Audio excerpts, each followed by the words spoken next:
Bom, obrigadíssimo por estarem aqui presentes.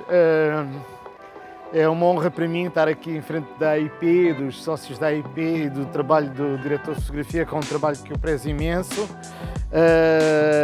Tem sido a minha carreira tem sido sempre uma parceria criativa super inspiradora e, portanto, para mim é uma honra estar aqui. O projeto era um bocadinho maior e tinha não só este avião da travessia, havia outros aviões e era impossível construir alguns deles gigantescos, quase como barcos gigantes que voavam, como o Felixstowe, e, portanto, havia necessidade de os fazer digitalmente ou de trabalhar digitalmente.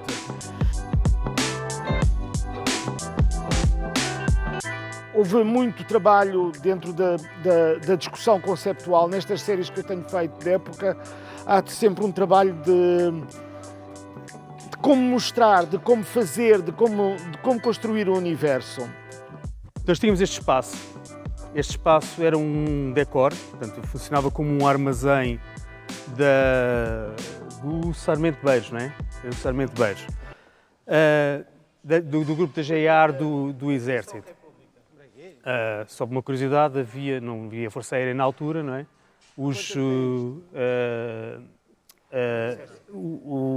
Portanto, havia um grupo de aviação do Exército e outro da Marinha, não é?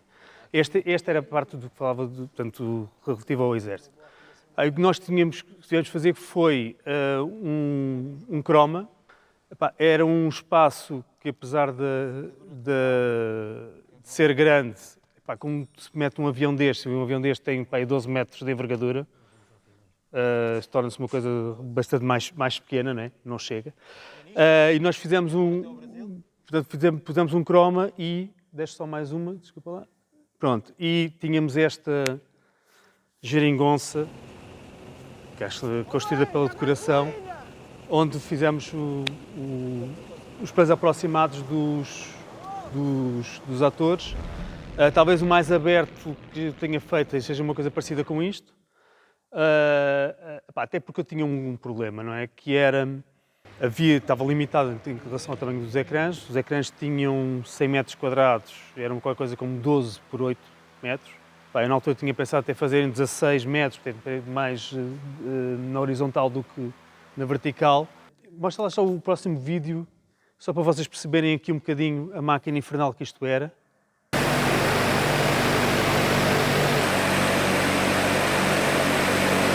Pronto, isto era o sistema que a gente usava e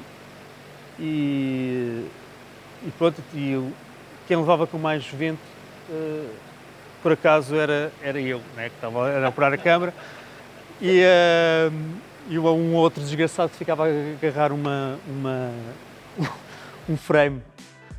Nós acrescentámos muito camera shake, porque o camera shake que vinha original não era o suficiente para passar a velocidade, porque estes aviões eram muito instáveis e da forma como o Pedro pôs a câmera... Não é só isso, eu não podia fazer muito shake, senão rompia o fundo.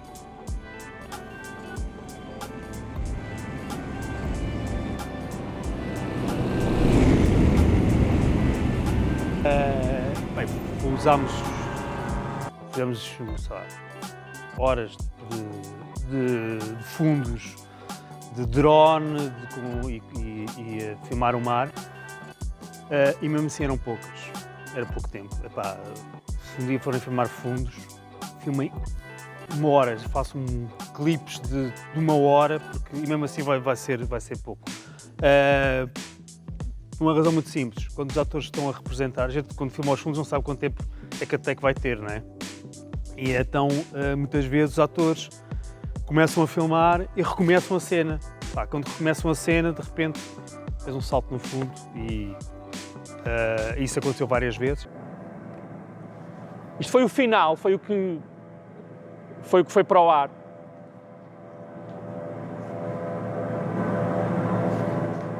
Aqui há uma ficção poética, porque as estrelas estariam fixas, dada a sua distância em relação ao elemento, mas era a ideia de transformar como um gesto pioneiro de uma viagem nas estrelas. O avião real, o Cavaleiro Negro, tinha pintado uma estrela na cauda e por isso nós utilizamos esse artifício poético. E aqui acrescentámos também fumo à frente dele e atrás dele. Por isso, para dar mais... Eu depois tenho aqui, vou-vos mostrar como é que foi filmado, ou o resultado da filmagem. Ali! Ali!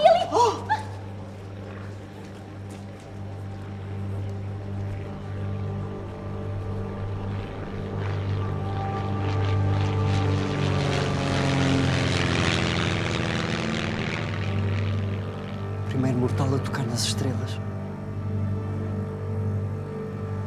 Foi a coisa mais bela que já vi.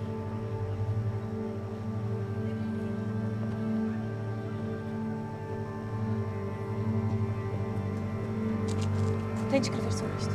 Fala em mim!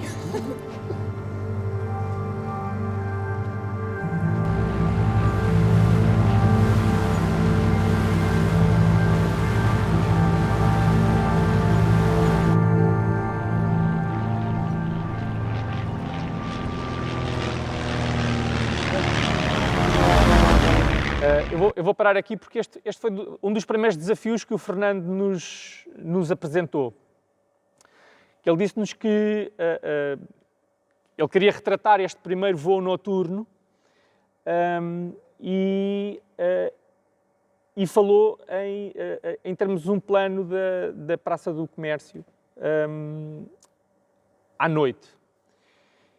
E ele perguntou-nos se seria melhor irem filmar e depois nós pormos lá o avião. E depois eu fui estudar um bocadinho e percebi que era muito mais fácil nós pegarmos numa fotografia da época e darmos-lhe vida do que estarmos a apagar tudo aquilo que não... estarmos a apagar 100 anos de história da Praça do Comércio, não é? Porque o que é que nós optámos por fazer? Irmos lamber os arquivos da Câmara Municipal de Lisboa e descobrimos esta fotografia da época e depois, com isto, fizemos todo aquele plano. Aquele plano é todo feito com esta fotografia. Foi colorida com a ajuda da inteligência artificial e depois pedi para filmarem algumas pessoas a andar para depois pormos naquele espaço.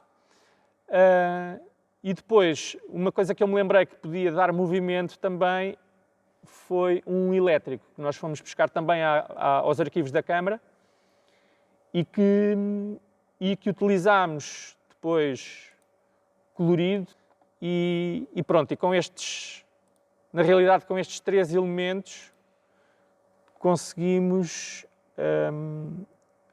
fazer depois isto.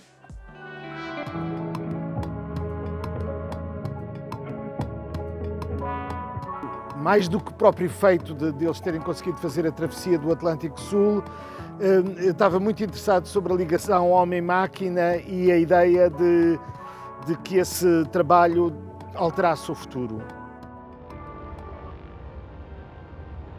Penso que neste projeto também, em relação à empresa Light Film, houve um contributo criativo muito especial dentro do universo dos efeitos especiais e que, em termos da empresa, em termos dos técnicos que estavam envolvidos para os efeitos especiais, foi um desafio e com uma aquisição de mais-valias de técnicas criativas e de trabalho que foi fundamental, ou que é fundamental também para o crescimento dessas empresas de efeitos especiais que fazem muitas vezes efeitos especiais muito marcados, muito específicos para comerciais e para coisas que são muito limitadas, muito específicas. Pronto.